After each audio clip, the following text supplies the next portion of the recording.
Magandang araw mga kababayan, mga kaagoy-agoy. Bilang isang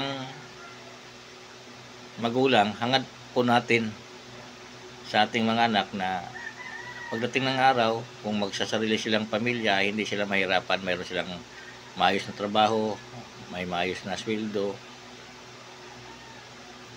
Kaya ngayon, ang ginagawa natin, pinapaaral natin sila. May mga anak talaga na medyo matigas ang ulo, ay pumasok.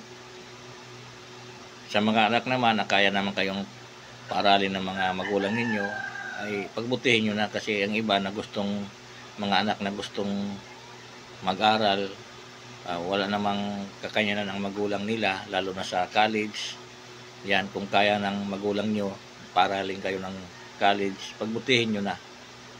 Kasi swerte nyo dahil kaya ng mga magulang ninyo na paaralin kayo.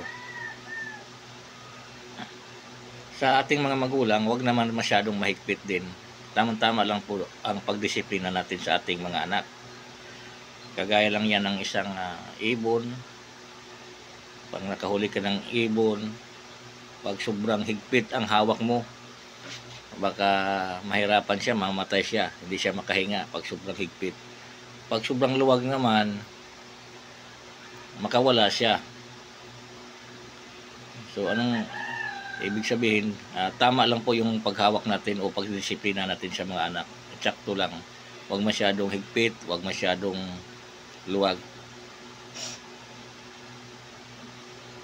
Kaya sa mga anak, pagbutihin nyo ang inyong pag-aaral, habang kaming mga magulang naman ay nagsisikap upang pagdating ng araw ay makatapos kayo at hindi na kayo aasa sa mga magulang ninyo. Maraming salamat. Magandang araw, magandang buhay sa ating lahat mga kaagoy-agoy. God bless.